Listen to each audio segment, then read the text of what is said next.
One day I got very late and left the office around 11:30 p.m. ஒரு நாள் இரவு அலுவலகத்தை விட்டு வெளியேற மிகவும் தாமதமாகி விட்டது. சுமார் 11:30 மணி இருக்கும். So there were two routes that lead to my home. எனவே எனது வீட்டிற்கு செல்ல இரண்டு வழிகள் இருந்தன. One was a long route that takes around 45 minutes to reach the home. ஒன்று நீண்ட பாதை வீட்டை அடைய சுமார் 45 நிமிடங்கள் ஆகும்.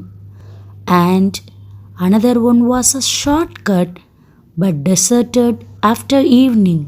மற்றொன்று குறுக்குப்பாதை, ஆனால் மாலை நேரத்திற்கு பிறகு வெறிச்சோடி கிடக்கும்.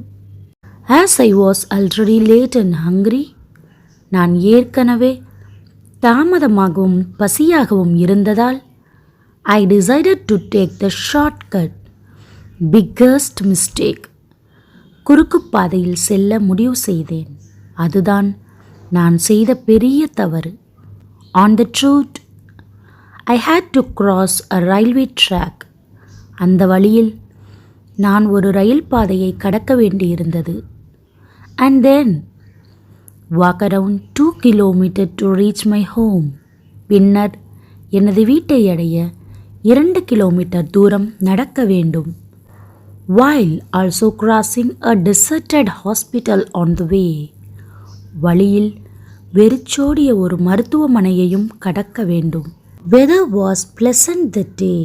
அன்று வானிலை இதமாக இருந்தது.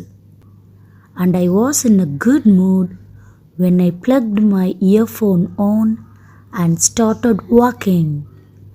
நான் என் இயர்ஃபோனை செருகிக்கொண்டு நடக்க ஆரம்பித்த போது நான் நல்ல மனநிலையில் இருந்தேன். Everything was normal until I reached near the hospital. எல்லாம் இயல்பாகத்தான் இருந்தது நான் அந்த மருத்துவமனைக்கு அருகில் செல்லும் வரை. When I reached there, suddenly the wind was cold and I had a goosebumps. நான் அந்த இடத்தை அடைந்தபோது திடீரென்று குளிர்காற்று வீசியது. என் உடல் சிலிர்த்து போனது. It was strange because in Delhi we always have humidity. டெல்லியில் எப்போதும் ஈரப்பதம் இருப்பதால் இது விசித்திரமாக இருந்தது. However, I kept walking when I felt like someone is walking behind me. இருப்பினும் நான் தொடர்ந்து நடந்தேன். யாரோ என் பின்னால் நடப்பது போல் உணர்ந்தேன். I turned around, but no one was there. நான் திரும்பி பார்த்தேன், ஆனால் யாரும் இல்லை. I continued to walk when I saw in some distance there was a woman in saree that seemed like my neighbor aunt. நான் தொடர்ந்து நடந்தேன். சிறிது தூரத்தில் புடவை அணிந்த ஒரு பெண் நடப்பதை பார்த்தேன். பார்ப்பதற்கு அது என் பக்கத்து வீட்டு அத்தை போல் தோன்றியது. I was relieved, thinking that now I don't have to walk alone on that creepy road. இப்போது அந்த அமைதி நிறைந்த சாலையில் தனியாக நடக்க வேண்டியதில்லை என்று நினைத்து நிம்மதியடைந்தேன். I shouted, calling her name, but there was no response.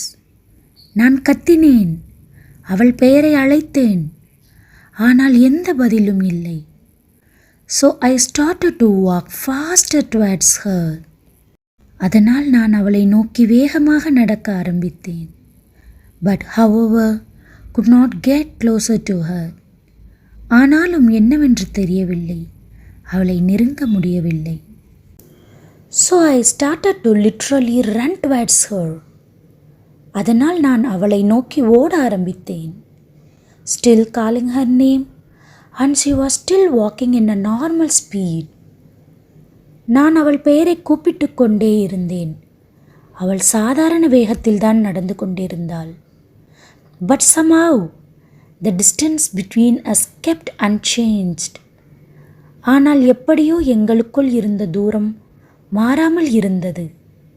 I could not understand what was happening.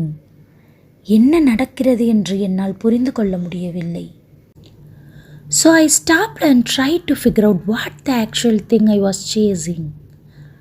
அதனால் நான் தேடுவதை நிறுத்திவிட்டு நான் துரத்தி கொண்டிருந்த உண்மையான விஷயம் என்ன என்று கண்டுபிடிக்க முயற்சித்தேன். I kept looking at her and in a fraction of seconds she disappeared into thin air. நான் அவளை பார்த்து கொண்டே இருந்தேன். திடீரென கண்ணிமைக்கும் நொடியில் காற்றில் மறைந்து போனாள். No way she could run away or hide somewhere. அவளால் ஓடிப்போகவோ அல்லது எங்காவது ஒளிந்து கொள்ளவோ முடியாது. That was enough. I lost control over myself and started running like a dog and only stopped at my home. அவ்வளவுதான். நான் என்னை மறந்து ஒரு நாயைப் போல ஓட ஆரம்பித்தேன். என் வீட்டில் மட்டும்தான் நின்றேன். Still I am thinking what it could be. என்னவா இருக்கும்? இன்னும் யோசிச்சுட்டு இருக்கேன்.